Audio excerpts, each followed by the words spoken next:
Jumpa lagi Jagat TV, balik lagi di video rekomendasi smartphone akhir tahun 2024. Bareng saya Chris, saya Noval, Isan. Dan kali ini kita mau bahas smartphone di rentang harga berapa nih cuy? Di atas 10 juta rupiah. Wih, tumben kompak.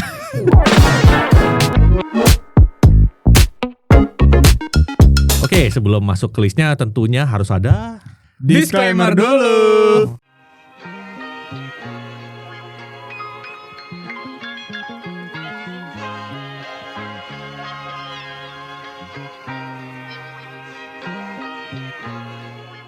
Oke, untuk video rekomendasi kali ini kan untuk kelas harga di atas 10 juta rupiah ya. Bisa kita bilang ini sebetulnya rentang harga kelas flagship ya. Iya. Flagship. Jadi itu atas lah ini. smartphone terbaik dari brand yang luncur di tahun itulah intinya lah ya. Yang bisa diberikan brand di tahun tersebut. Nah, untuk harapan kita nih, apa aja sih kita harapkan untuk smartphone kelas harga segini? SoC-nya sih yang jelas ini udah SoC kelas premium, tapi keluaran ya 2023 lah minimal, 2023-2024 ini yang premium. Jadi SoC-nya untuk tahun 2023 punya masih bisa kita pertimbangkan lah ya. Ibaratnya kayak Gen 3 atau Gen 2 gitu ya. Masih kenceng juga gitu. Terus juga untuk RAM-nya 8 GB lah ya minimal. Minimal harus 8 GB. Harus minimal 8 GB gitu. Kecuali ya ada satu barang yang belum 8 GB mungkin bisa dipertimbangin, tapi nanti kita bahas ya. Terus storage? Terus storage ini kita minimalnya 256 GB dan harus storage kenceng tentunya ya. Iya, biasanya udah sepaket sih SoC flagship, storage-nya juga kenceng ya. Terus layar 120 Hz ke atas. 120 Hz ke atas. Jadi kalau 60 Hz nggak boleh nih. Boleh lah, cuman kita lihat kelebihan lainnya juga tentunya gitu. Tahu dong arahnya kemana gitu. Terus juga apalagi yang perlu dipertimbangin? Harapan kita sih lebih tepatnya. Enggak single kamera plus bonus lah. Ya emangnya HP di bawah 5 juta ya.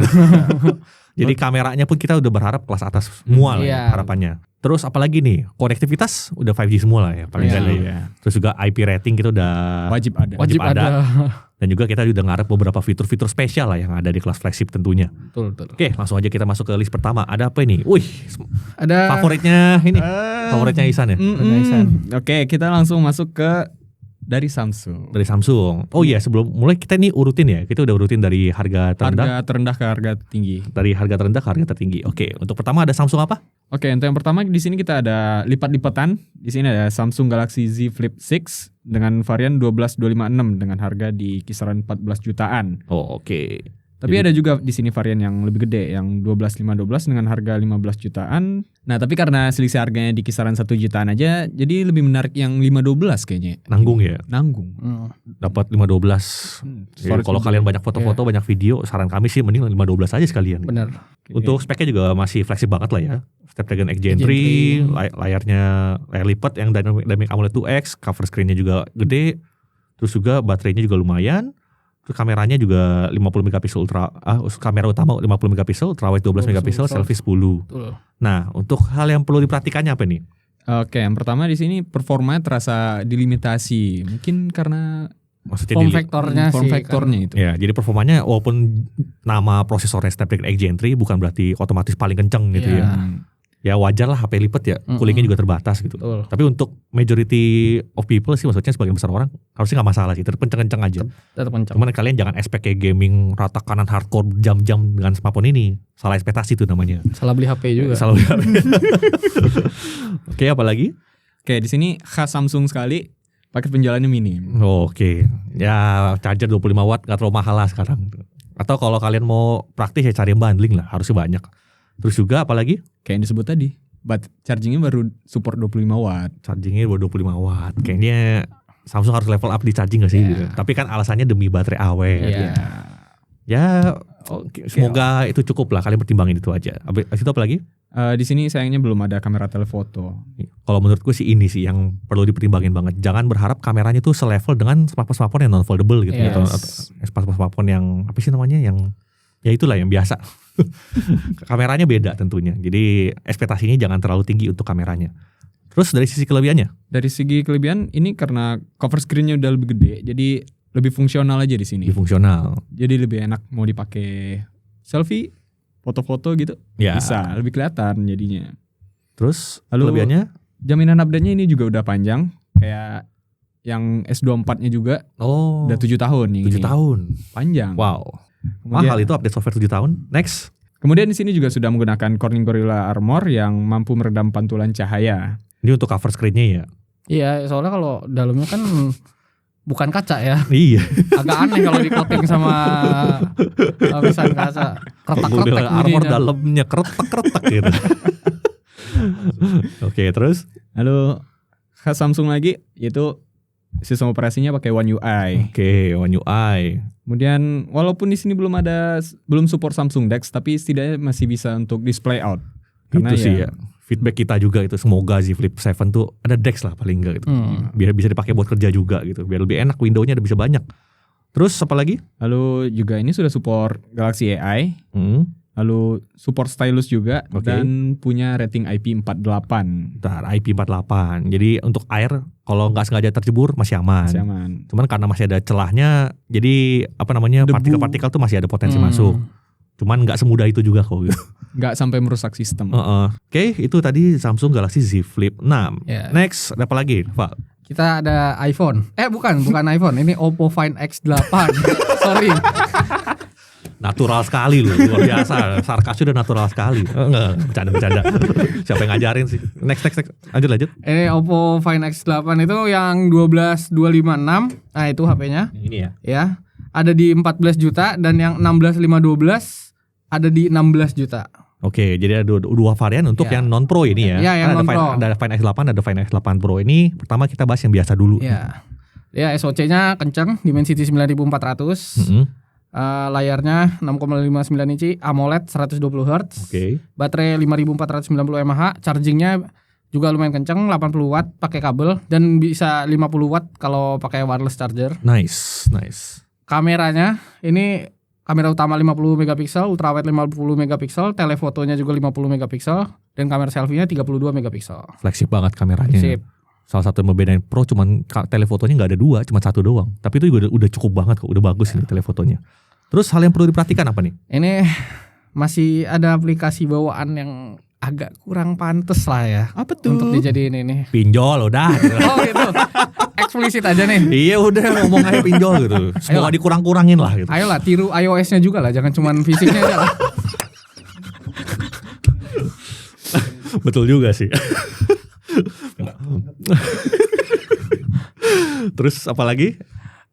Fiturnya dia nggak selengkap yang versi Pro, tapi ya nggak ada yang ini loh, yang tombol khusus untuk kamera kontrolnya. Kamera kontrolnya. Gitu. Jadi mirip kayak iPhone 15, iPhone 16, cuman belum ada kamera kontrolnya. Lebih kayak iPhone 15 lah. Ya harusnya. Ya mirip lah ya. Oke. Pink ya Pak? Pink ya? Ya gitu deh. Terus apalagi? Ini entah kekurangan, entah hal yang perlu diperhatikan atau kelebihan ya. Ini bodinya terasa kurang punya ciri khas, malah mirip produk yang lain, sebut saja iPhone. Sebut saja iPhone gitu. Ya nggak apa-apa tuh, mereka bangga. Ya makanya itu hal yang perlu diperhatikan atau enggak kan? Tergantung kalian juga loh. POV kalian. Ada yang suka, ada yang enggak. Kalau saya sih suka-suka aja sebenarnya. Iya, yang penting kalau gue mah yang dipegangnya enak sih. Dan juga kalau dibilang mirip iPhone, kameranya juga beda sih sebetulnya gitu. Mirip apa kalau kameranya? Mirip apa tadi kalau kameranya? mulai udah so, jadi channel stand up ini ya. Oke. Untuk kelebihannya apa? Ya dia kenceng banget, Dimensity 9400. Gokil ya. Tidak usah diragukan. Compact ukurannya juga. Jadi ini udah kenceng tapi compact. Dia punya Corning Gorilla Glass 7i. Kameranya oke. Ada fitur AI-nya. Sip. Terus ya lagi-lagi ini harus saya sebutkan, desainnya mirip iPhone gitu. Sip. Dan dia punya rating IP68, IP69. Mantap. Ini bisa jadi salah satu pilihan kalau nyari flagship compact ya sebetulnya tahun ini. Banyak banget nih buat kalian yang mana nih handphone kecil yang nyaman dipegang ini. Find X8. Find X8. Sip. Ucap untuk Oppo. Ada lagi? Lanjut. Oh masih ada dong. Masih lagi lanjut. Kok bisa banget brandnya? Apa nih? Ini kita balik lagi ke brand yang sebelumnya. Ini ada Samsung. Ini ada Samsung Galaxy S23 Ultra yang varian 12256 di harga 15,5 jutaan. Untuk spesifikasi ini pakai Snapdragon 8 Gen 2, lalu untuk layar 6,8 inch QHD+. Untuk panel Dynamic AMOLED 2X 120 Hz. Untuk baterai ini 5000 mAh dengan charging 45 watt dan bisa wireless charging 15 watt. Nice. Lalu bisa juga reverse wireless charging 4,5 watt. Untuk kamera 200 megapiksel main kamera, ultrawide 12 megapiksel, lalu ada telefoto 3 kali optical zoom yang 10 megapiksel, lalu ada juga telefoto 10 megapiksel yang 10 kali optical zoom dan juga kamera selfie 12 megapiksel. Oke, ini S23 Ultra ya, berarti barang tahun lalu ya. Yes. Dan begitu kita cek masih ada di pasaran dan harganya jadi menarik sekali sih. Iya. Dan ini bagaimanapun juga ada yang bilang ya kan pakai Snapdragon X Gen 2, cuma kan masih terhitung kenceng cuy. Dan perlu kita lihat juga kelengkapan lainnya terutama kamera sih. Sulit untuk ngelawan Samsung di kelas harga segini gitu loh. Terus tapi tentunya ada yang perlu diperhatikan. Yang pertama apa? Di sini bodinya terasa besar dan rada berat ya. Khas itu masih nature-nya flagship-nya yang ultra ya Samsung itu. Masih perlu PR untuk mengurangi bobotnya lagi gitu. Terus apa lagi? Samsung lagi. Charger yang nggak ada. Lalu apa lagi yang perlu diperhatikan? Nah ini startnya dari Android 13 karena emang barang tahun lalu ya. Dan ini belum tahunnya Samsung mulai 7 tahun ya. Jadi dia masih 4+5 harusnya. Cuma masih cukup panjang lah. Makanya kita masih bisa masukin ke sini juga. Terus juga kenapa kita pilih ini? Karena ini kita nominasikan smartphone flagship terbaik 2023 sebetulnya. Yes. Dan karena udah turun harga jadi menarik sekali untuk dilirik kembali. Terus jaminan update OS-nya panjang, One UI, terus juga support DeX buat kerja ini asik banget. Terus Galaxy AI dapat meskipun barang tahun lalu. Terus ada S Pen dan IP68. Sip. Ini bisa jadi pertimbangan yang super menarik. Lalu ada pilihan apa lagi abis ini? Samsung lagi. Mirip sama yang tadi, penerusnya. Galaxy S24 Ultra, S24 Ultra. Yang 12256 itu ada di kisaran 18 jutaan. Terus yang 12512 ada di kisaran 20 jutaan. Ya. Kurang lebih speknya itu hampir apa ya? Enggak terlalu banyak peningkatan yang signifikan dari sisi kameranya. Cuman ada diganti. Yang dulu kan 4 kamera, sekarang jadi 3 kamera. Tele-nya diganti jadi 50 megapiksel yang ini. Untuk sensor kameranya masih sama, yang 200 megapiksel yang kamera utama, ultrawide masih sama. Tapi ya itu, telenya ganti ke 5 kali. Banyak yang protes kan dulu 10 kali. Ya tapi lihat aja reviewnya. Hasilnya tuh gak terlalu jauh beda kok. Gue udah compare kiri kanan itu. S23 Ultra sama S24 Ultra. Masih oke kok, walaupun cuman apa namanya telenya kurang 1 ya. Bukan kurang 1. Dari 10 kali jadi 5 kali. Oke, untuk hal yang perlu diperhatikan. Ini bodinya lagi-lagi besar dan berat. Masih sama ya. Terus nggak ada charger di paket penjualannya. Tapi harusnya ada bundlingnya sih kalau kalian cari-cari. Terus kamera selfie-nya masih yang dipakai 10 megapiksel itu ya. Atau 12 gitu Pak. Pokoknya ini salah satu part yang gue protes kok kamera selfie ini. Maksudnya kamera utamanya udah luar biasa. Kamera selfie-nya bukannya jelek ya. Pas lagi terang sih bagus-bagus aja. Tapi pas low light itu baru ketahuan. Baru kelihatan aduh kok selfie-nya begini, videonya terutama gitu. Harapan gue tuh bisa di-upgrade lagi lah kamera selfie-nya. Oke, untuk kelebihannya? Ya, ini bisa dibilang smartphone flagship yang all-rounder lah. All-rounder ya. Kameranya oke, buat dipakai kerja oke, OS-nya oke. Pilihan paling aman untuk direkomendasikan sebetulnya. Betul. Jaminan update-nya panjang, 7 tahun. Terus dia pakai Corning Gorilla Armor yang bisa meredam pantulan cahaya, jadi nggak terlalu reflektif layarnya. Ini kan rilis awal tahun ya. Sampai Desember ini belum banyak yang pakai loh. Betul. Gorilla Armor. Jadi kalau kalian nyari yang layarnya bener-bener kayak apa? Dibilang anti reflektif sih enggak, tapi minim reflektif dan nggak yang terlalu matte. Ini tuh baru ada di Samsung kita temuin dulu. Nice. Terus dia pakai One UI, enak banget pakai One UI BTW. Wah, ada yang baru pakai One UI guys. Terus dia bisa DeX. Flexing tuh, ada yang lagi flexing sebetulnya. Dia juga smartphone pertama dari Samsung yang punya Galaxy AI. Dia punya S Pen dan IP68. Udah flagship banget lah. Flagship banget ini. Pilihan aman ini. Pilihan aman lah ya. Oke, selanjutnya ada apa lagi? Masih brand yang sama. Gila, Samsung semua nih isinya. Lagi didominasi sama Samsung. Lagi didominasi. Ya emang gue yang nulis sih. Makanya. Oke, untuk nextnya kita ada Samsung Galaxy Z Fold 6. Yang tadi yang flip, ini yang foldnya. Untuk varian 12256 yang harganya di kisaran 21 jutaan. Ada juga yang varian 512-nya itu harganya di 23 jutaan. Ini harga udah mulai turun sih sebetulnya dari awal rilis ya. Jadi menarik banget buat kerja nih foldable. Untuk speknya? Untuk spesifikasi ini pakai Snapdragon X Gen 3. Lalu untuk layar main screen-nya 7,6 inch, Dynamic LTPO AMOLED 120Hz. Lalu untuk cover screen 6,3 inch, LTPO AMOLED juga yang 2X 120Hz. Untuk baterai 4400 mAh dengan charging 25 watt. Lalu ada 15 watt wireless juga dan bisa reverse wireless charging tentunya. Untuk kamera, dia 50 megapiksel main kamera, ultrawide 12 megapiksel, telefotonya 10 megapiksel, lalu ada juga kamera selfie di cover screen yang 12 megapiksel dan ada UDC 4 megapiksel. I see. Oke. Untuk hal yang perlu diperhatikan nih, apalagi? Lagi-lagi. Ya, nggak ada charger ya. Terus juga charger cuma 25 watt. Terus juga kamera ya sebetulnya ya. Yeah. Dibanding Z Fold 5 ini nggak banyak peningkatan sebetulnya. Peningkatan ada sih, peningkatan cuma spesifik banget. Tuh ultrawide bisa 60 fps akhirnya. Itu aja. Jadi kalau mungkin kalian pakai Z Fold 5 kali ya sebelumnya. Ya kalau mau naik ke sini silakan. Cuman mungkin akan lebih pas ke 7 aja kali ya kalau menurut gue sih ya. Tapi kalau emang kalian merasa butuh ini juga ya oke lah untuk naik ke sini lah. Terus untuk kelebihannya? Ya ini bobotnya relatif ringan untuk sebuah smartphone foldable. Yeah. Oh iya, bobotnya jadi turun ya. Oke. Kemudian ini jaminan update-nya udah yang 7 tahun jadi panjang di sini. Lalu juga sudah pakai Corning Gorilla Armor yang mampu meredam pantulan cahaya di bagian cover screen-nya yang tadi. Dan juga sudah menggunakan, ini tentunya pakai One UI Samsung, lalu mendukung Samsung DeX, punya Galaxy AI juga dan mendukung S Pen untuk Fold. Serta ada rating IP48 di sini. Wih, ini poin-poin yang sulit dilawan sih, foldable IP48. Gokil lah Samsung. Oke, nice. Apakah dari Samsung masih ada lagi? Mungkin ada. Harusnya udah enggak sih. Masa Samsung semua sih. Iya. Habis ya? Habis. Paling hal yang perlu diperhatikan untuk Samsung sih terutama ya, yang agak kelewat dikit tadi.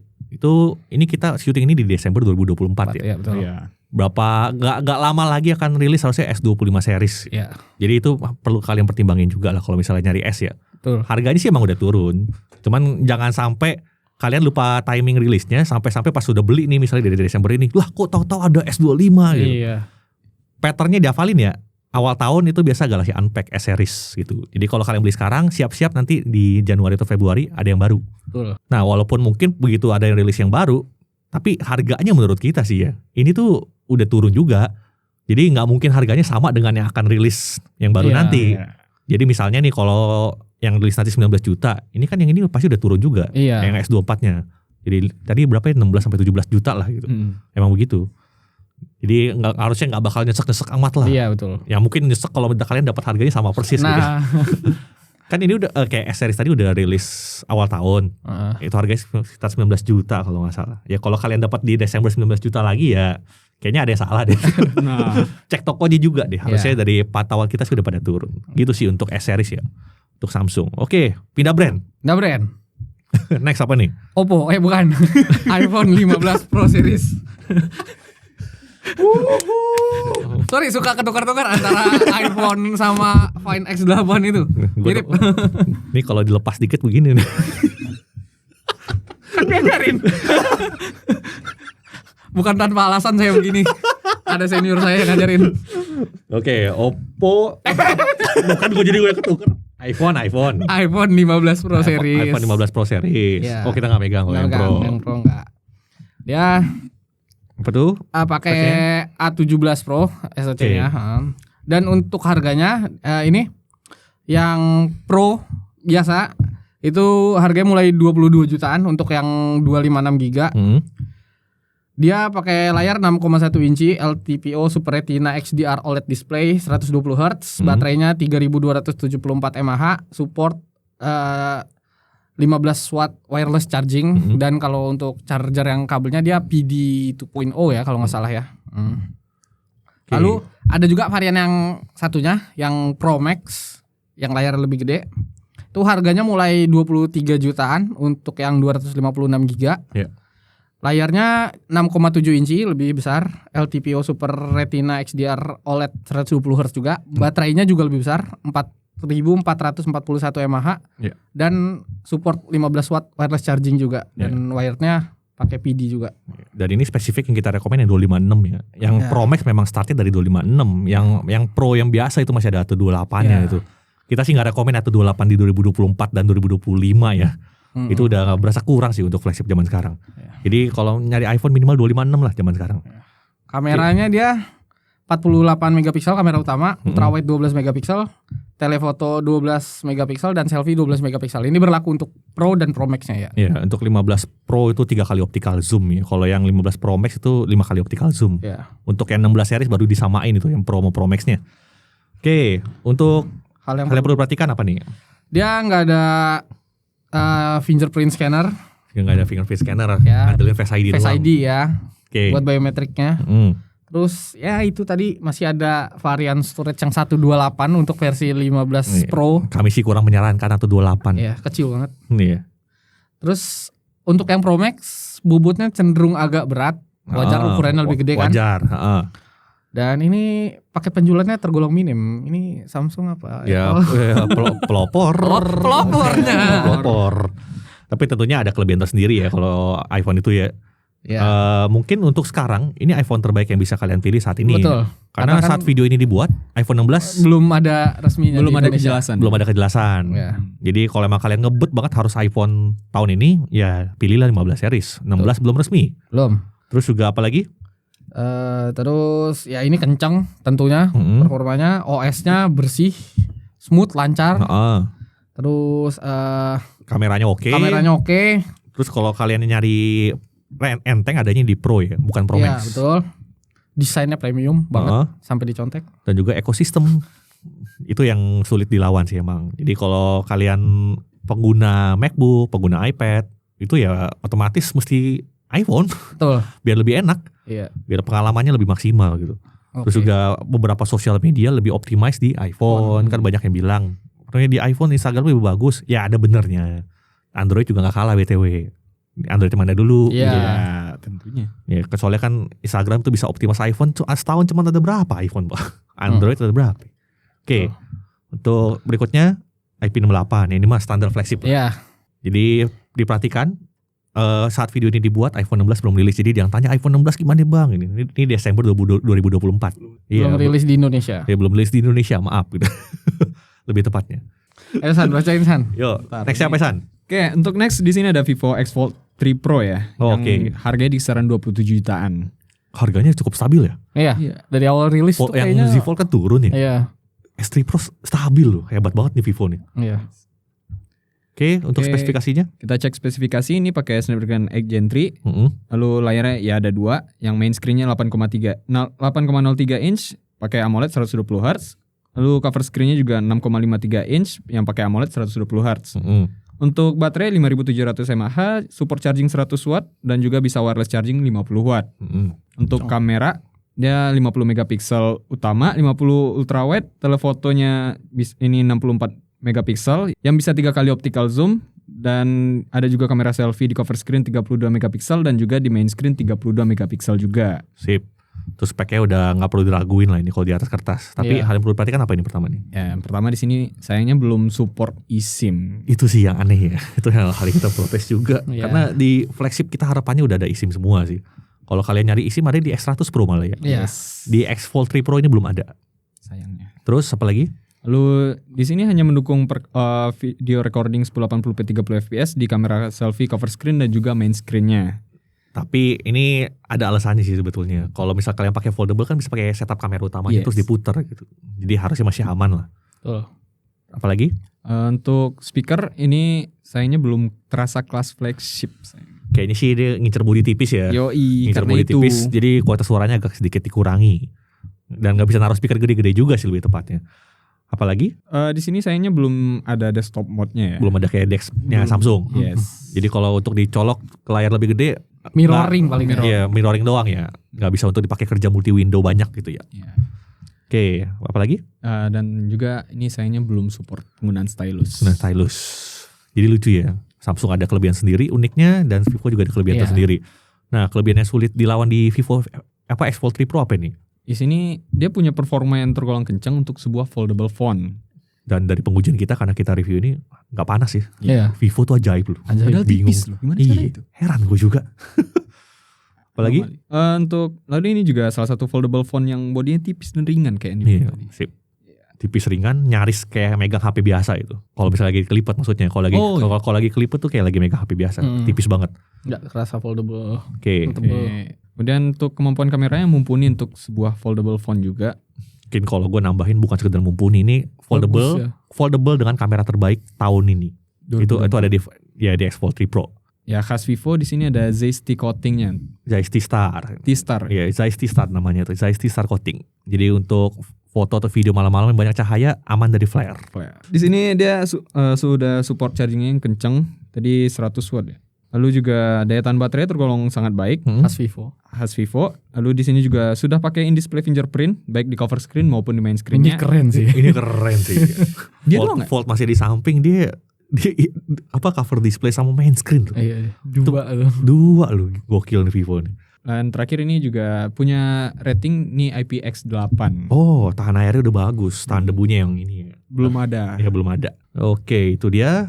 Jadi kalau kalian bingung, kalau dari kita sih menyederhanakannya begini ya. Kalau kalian nyari yang seru, nyari yang kamera banget, itu Vivo. Tapi kalau untuk produktivitas, untuk kerja, itu Samsung Galaxy Fold.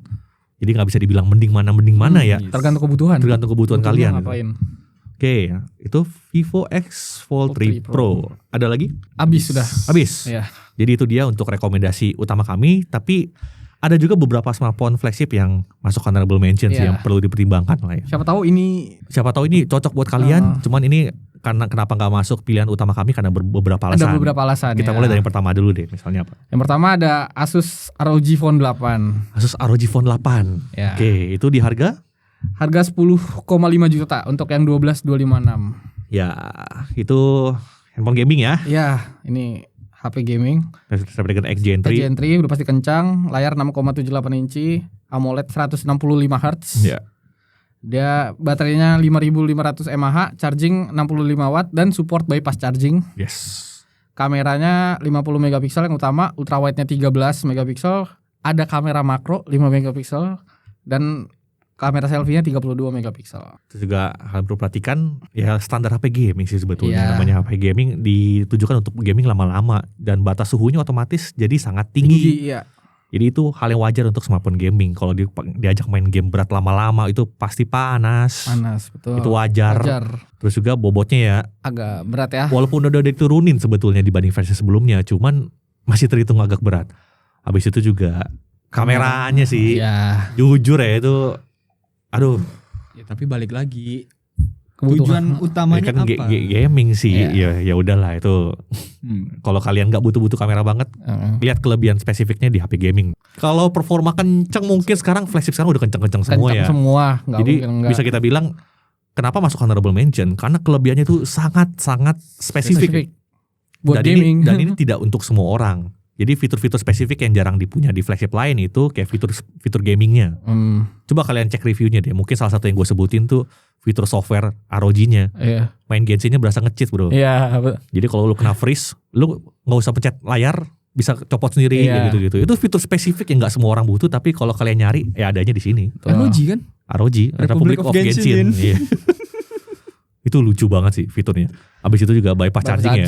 Di HP gaming wajib punya gak sih sebenarnya? Wajib punya.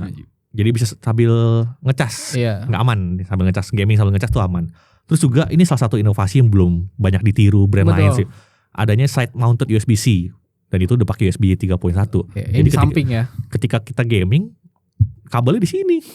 Gak ganggu tangan. Itu belum itu dipatenin sama Asus ya, nggak tahu. Sampai sekarang belum ada yang niru loh itu. Itu bagus banget gue bilang. Terus juga support display out, ada fitur air trigger. Terus juga ya IP68 khas flagship dan masih ada LED notification-nya. Ya itu sih. Kalau kalian butuh memang spesifik feature kayak yang tadi kita sebutin ya, ini bisa jadi pertimbangan. Cuman ya kan untuk kelas harga segini kita jujur aja berharap kameranya bisa lebih dari inilah. Gitu. Gak cuman buat main game doang gitu. Oke. Lalu honorable mention berikutnya. Ada pesan? Nextnya di sini ada dari Xiaomi. Ini ada Xiaomi 14 di kisaran harga 11 jutaan. Xiaomi 11,9. Mirip sama harga rilis ya. Wow, harganya stabil ya. Stabil. Keren loh, itu nggak semua bisa loh. Harganya dari awal rilis itu Februari kalau nggak salah ya. Pas MWC seingat gue itu. Iya. Februari. Sampai sekarang harganya masih segitu. Keren. Xiaomi 14, tapi masuk honorable mention. Iya. Kenapa tuh? Ya, mungkin kita bahas spesifikasinya dulu ya. Oke, sini dulu dia deh. Pakai Snapdragon 8 Gen 3, layar 6,36 inch, AMOLED 120 Hz. Lalu untuk baterai 4610 mAh dengan charging 90 watt dan juga bisa wireless charging 50 watt. Untuk setup kamera 50 megapiksel kamera utama ultrawide dan juga telefotonya. Untuk kamera selfie 32 megapiksel. Oke. Nah, untuk hal yang perlu perhatikan, ini sih jujur aja kalau yang pertama ya. Kalau gue bilang kenapa yang masuk honorable mention, ini kan Desember. Xiaomi 15 udah mau rilis, Pak. Dan prediksi gue sih, prediksi kita juga sih, itu harusnya harganya nggak beda jauh sih. Jadi agak nanggung gak sih kalau beli sekarang jatuhnya. Berhubung ini harganya masih stabil kan. Nah apalagi harganya masih sama dengan harga rilis. Jadi itu sih, perhatikan Xiaomi 15 harusnya gak nyampe 2 bulan lagi harusnya. Semoga ya. Semoga.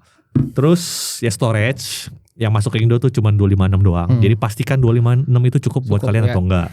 Lalu juga ini kita udah nyari-nyari banget sih sebetulnya. Apa yang perlu diperhatikan, kamera ultrawide-nya belum bisa autofocus ya. Meanwhile di kelas harga segini kita udah nemuin ya beberapa, bahkan di bawah 10 juta pun kita bisa nemu yang ultrawide-nya autofocus. Jadi bisa sambil makro juga. Tapi untungnya terkompensasi dengan telemakronya ya. Jadi telemakronya itu juga oke. Buat fotografi makro atau videografi makro, jadi aman. Tapi tentunya ini banyak kelebihannya juga. Kenapa ini masuk honorable mention? Salah satu kelebihannya itu dimensinya. Unik. Ini salah satu pilihan compact juga sih. Betul. 6,36 inci layarnya itu compact. Dipegangnya enak nih. Flagship compact juga. Setuju. Dan apalagi kelebihannya? Ini sudah support eSIM juga yang ini. Nice, eSIM. Sip. Kemudian ini juga ada pakai USB-C 3.2 Gen 1, jadi bisa display out tentunya. Oke. Kemudian baterai ini cukup awet, padahal baterai kecil loh, 4.600. Padahal kompetitornya pada 5.000-an gitu. Wih, keren. Jadi bukan cuma kapasitas baterai, tuningannya Xiaomi lagi beres berarti di sini. Kemudian ini juga ada kerja sama Leica, jadi kameranya buat filter-filter Leica-nya juga banyak lah yang nyari ini. Pakai penjualannya lengkap di sini, jadi masih ada charger 90 watt. Masih ada chargernya, sip. Perlu disebut 3 kali? Ya, nggak usah lah, udah. udah. Oke. Kalau mau denger di reviewnya aja. Lalu di sini juga sudah ada rating IP68, sip. Pasti. Dan sudah nggak ngembun ya? Udah nggak ngembun, ya. Nggak ada reviewer yang bahas tuh. Pas lagi goreng doang tuh banyak embunnya. Wah, semua goreng. Pas sudah sembuh kagak ada yang ngomong gitu. Udah beres guys gitu embunnya gitu. Bisa sembuh seiring waktu ternyata ya. Ya semoga tahun depan gak ada kayak gini-gini lagi lah. Semoga Xiaomi 15 bisa rilis dengan aman jaya gitu. Ya, dan semoga Xiaomi gak kapok masukin flagship ke sini.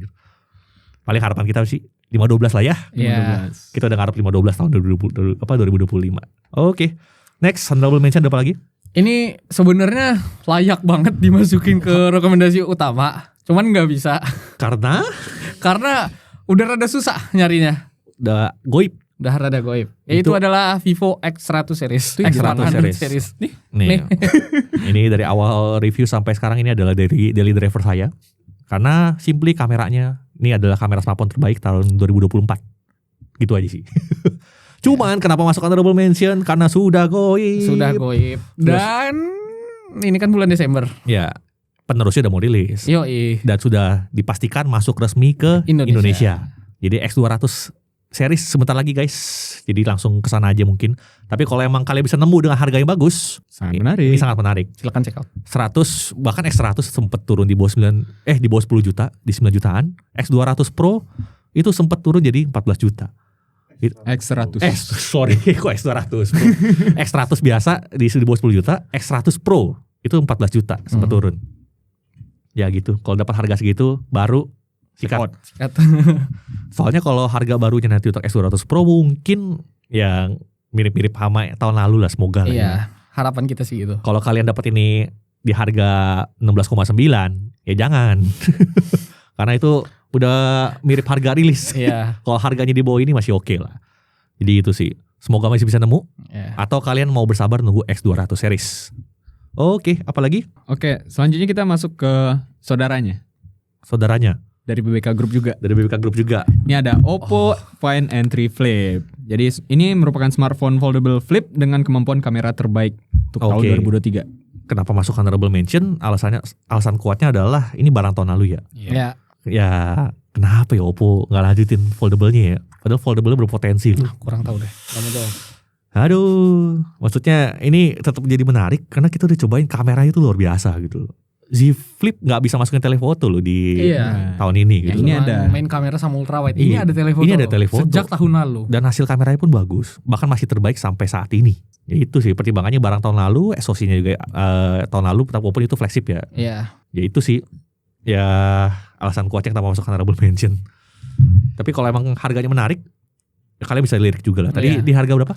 Untuk harganya ini di kisaran 14,5 jutaan. Untuk varian 12256-nya. Varian 12256. Jadi gitu ya. Kalau nyari flip kamera terbaik, ini pilihannya. Oke, selanjutnya ada apa lagi? iPhone, betulan iPhone ini ya. Oh, iPhone. Enggak bercanda lagi ya? Enggak, bukan. iPhone 15 Plus. iPhone 15 Plus. Ini kan 15 biasa, ini yang 15 Plus. Yang Pro Series kan tadi udah masuk rekomendasi utama. Ya. Dan ini kenapa nih masuk honorable mention gitu? Karena ya ini iPhone non Pro terkencang untuk saat ini. Kalau kenapa kita masukin ke sini atas nama baterai sih sebetulnya. Ya. Yang Plus itu simply karena baterainya gede. Baterainya luar biasa awet untuk yang 15 Plus itu. Dan kenapa masuk honorable mention? Ini kalian mesti timbang-timbang keperluan kalian juga sih. Kalau kalian nyari kamera banget, adanya itu di Pro Series yang kemampuan terbaiknya. Ini kan nggak ada telefotonya, gak ada. 15 Plus. Utama ultrawide aja. Jadi kalau kalian ngerasa nggak gitu butuh telefoto, lebih butuh baterai yang luar biasa awet, ambilin 15 Plus. Apalagi ini kan 60 Hz doang, jadi baterainya irit. Nah, itu dia salah satu pertimbangan kita. Gila, 15 juta masih 60 Hz. Cuma kan kita nggak bilang 60 Hz ya setara dengan 110 Hz Android ya. Tolong miskonsepsi itu jangan disebarkan lagi gitu. 60 Hz ya 60 Hz. Hal yang perlu diperhatikan selain 60 Hz tadi? Ya nggak ada fingerprint sensor, pakai Face ID doang. Terus belum masih ada yang 128 giganya, rada kurang itu. Layar 60 Hz, paket penjualan juga minim, nggak ada charger. Makanya kita langsung rekomennya 256 ya. Iya. Cuman ya gitu, kalau kalian nyarinya iPhone, terus juga baterai ya ini. Sisanya masih oke lah. IP68, eSIM juga bisa, desain premium. Ya oke lah. Pilihan yang menarik juga untuk 15 jutaan. Tetap menarik. Oke, ada apa lagi? Next, kembali ke BBK Group. Di sini ada Oppo Find X8 Pro. 8 Pro ya. Ini jadi yang versi non Pro-nya masuk rekomendasi utama, yang Pro-nya masuk honorable mention. Honorable mention. Ya. Pasti banyak yang protes ya. Nah, kenapa tuh alasannya? Pasti kan ada yang ngebingungin. Kenapa? Siapa nih? Ya harga lah Pak. Harganya 19,9 juta. Dan bukannya ini barang gak bagus ya. Bagus. Ini bagus banget. Ini beres di banyak hal. Bahkan semenjak software update kemarin ini udah banyak yang diberesin. Bug-bug yang kita di review ada masalah ini itu udah diberesin sebetulnya. Cuman ya itu. Kita ngerasa tuh kayak gak ada kelebihan yang super menonjol yang luar biasa dahsyat gitu. Enggak. Kalau menurut kita sih. Dia tuh semuanya beres. Oke aja gitu. Apa kelebihan dia juga ada di tempat lain. Masalahnya gitu. Jadi kayak all-rounder gitu lah. All-rounder, ada istilahnya gak sih kalau di luar negeri itu kayak jack of all trades, master of none gitu. Iya.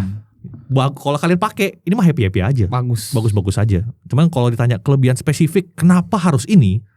Itu gue sulit loh bilangnya. Bukannya jelek ya BTW ya BTW. Beda. Jadi itu sih kenapa masuk honorable mention? Kalau harganya let's say 16 deh, mungkin masuk kali naik. Menarik ya. Karena 19 udah banyak pilihan monster di sini. Oke, terus juga spesifikasi mah udah standar flex itu. Iya. No complain lah kalau dari segi di atas kertas. Tapi hal yang perlu perhatikan selain sulit menemukan kelebihan spesifiknya, itu apalagi tuh hal yang perlu perhatikan. Ya, ada pinjol. Ada pinjol. 20 juta masih pinjol. Wadaw. Tolong dikurang-kurangin ya.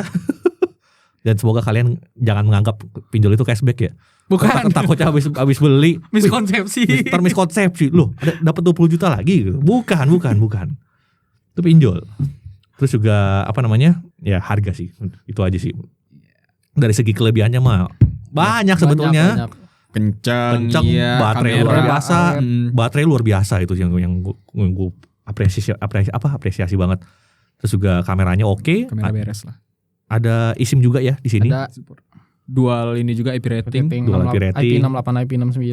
Ada fitur AI-nya. Dan bisa eSIM. Ya, periskopnya juga bagus. Ada periskop ini juga ya makro dia. Yang tele 6 kalinya tuh bisa buat jarak dekat juga. Itu sih. Oppo Find X8 Pro bukan smartphone jelek, smartphone yang sangat bagus. Cuman kayaknya Oppo masih butuh memberikan sesuatu yang menggelegar untuk sebuah flagship 20 juta. Harus menonjol. 1 poin lah paling enggak gitu. Oke, tadi itu Oppo Find X8 Pro. Ya, selanjutnya harusnya kan giliran saya ya. Tapi saya oper aja ke Isan. Berhubung dia yang review. Oke. Dia yang review benar. Boleh. Di sini ada Huawei Pura 70 Ultra. Piura. Piura. Cara baca yang bener Piura. Bukan Pura. Bukan Pura. Ya. Bukan. Oke. Ya ini alasannya simpel aja sih. Buat yang nyari kamera ringkas dalam bentuk smartphone ya ini. Oh gitu. Bukan. Jadi ini beli kamera dengan fitur smartphone. Iya, ini jadi kalian beli kamera doang dapat HP. Wih. Mau nelpon bisa. Beli kamera dapat fitur smartphone ya. Ya terlepas itu kita sih apresiasi banget ya untuk Huawei Indo untuk memasukkan kembali flagshipnya ke Indonesia dengan persaingan yang berdarah-darah ini mereka masih mau masukin. Dan salah satu yang gua apresiasi juga dibanding harga di luar negeri, Indonesia salah satu yang paling murah BTW. Iya. Lu bandingin sama Malaysia deh, harganya beda jauh. Indonesia termasuk yang harganya bagus untuk Huawei yang ini. Terima kasih pada TKDN yang bisa buatnya lebih murah. Oh. Ada benernya juga sih. Ya tapi nggak tahu ya, itu spekulasi doang. Spekulasi. Soalnya hal yang perlu diperhatikan pertama tuh belum support 5G. Untuk kelas harga 19 jutaan ya mungkin masih bisa ditoleransi untuk sebagian orang lah. Soalnya kan ada yang bilang 5G belum rata segala macem. Ya udah, masih bisa ditoleransi. Hah? Wah. Operatornya bilang kamera ngapain butuh 5G. Buat sosmed, upload ke sosmed. Walaupun 4G sudah mencukupi sih asli. Iya. Upload sosmednya via website ya. Bisa kok. Terus juga belum ada GMS tentunya, belum ada Google yang proper. Kalau ada trik-trik sana sini ya itu resiko di tangan sendiri. Kalian udah pada ngerti lah itu. Terus apa namanya performanya belum terasa kelas flagship. Cuma biasa yang ngincer Huawei sih ngincer kamera. Iya. Nggak butuh banyak alasan banyak. Kameranya bagus, sikat. Tapi tadi pagi ada yang bilang kangen sama ini HP loh. Wow. Saya jujur. Emang sebagus itu ya buat kameranya. Emang sebagus itu untuk foto ya, fotografi terutama. Ya, apalagi yang bisa instan gitu loh. Set. Dapat. Pengalaman mahal itu. Point and shoot beres. Point and shoot beres itu mahal. Apalagi saya sampai dapat foto MRT loh. Wih. Lihat aja reviewnya. Lihat aja reviewnya. Nontonnya review dah. Jadi itu ya kameranya cukup jadi alasan kuat kenapa orang mesti milih Huawei gitu. Kenapa harus milih Huawei? Ya kita sih mengapresiasi Huawei. Semoga kedepannya bisa masukin flagship-flagshipnya lagi dengan OS yang lebih mantap, Mate XT. Wow, Mate XT gitu. Kalian mau Mate XT masuk guys? Coba mention di bawah, komen di bawah. Yang lipat 3 itu kan? Iya. Yoi. Waduh. Itu tablet dilipat apa monitor yang dilipat itu? Masih berat itu. Monitor smart. Ya paling gak next gen Piura lah atau Mate series lah ya Huawei ya, Mate series gitu. Kameranya tetap luar biasa kok Huawei. Iya. Di tengah persaingan yang berdarah-darah ini Huawei tetap survive dan jualan di Indonesia. Kita salut. Terima kasih. Kalian hebat. Oke, pilihan berikutnya ada apa lagi atau udah habis? Udah habis. Habis finally. Sip, itu dia video rekomendasi smartphone akhir tahun kita guys untuk di atas 10 juta atau kelas flagship. Lumayan banyak dan juga perlu ada detail-detail yang perlu kalian perhatikan juga sih. Gak sembarang langsung wah harga segini flagship ini pasti oke gitu. Enggak juga. Tentunya cek detail-detail yang kami sebutkan tadi dan sesuaikan dengan kebutuhan kalian juga. Betul. Kalau ada yang bilang, nih HP ini kemana bang, HP itu kemana bang, baca disclaimer deh. Iya. Gak usah kita bahas lagi gitu. Kalau bukan smartphone gak masuk ke list ini, bukan berarti smartphone itu jelek. Kalau emang itu bagus buat kalian, cocok buat kalian ya silakan aja. Atau mungkin tinggalin kolom komentar ya, gitu. Atau ada yang kelewat dari kita gitu. Kita juga manusia gitu ya. Kalau ada yang kelewat, bang ini HP ini juga bagus bang karena ini. Silakan tulis di komentar. Siapa tahu teman-teman yang membutuhkan juga bisa terbantu dari komentar kalian itu. Oke, mungkin sekian dulu video rekomendasi kali ini. Saya Chris. Saya Noval. Saya Isan. Jumpa lagi di video-video berikutnya. Bye-bye. Bye.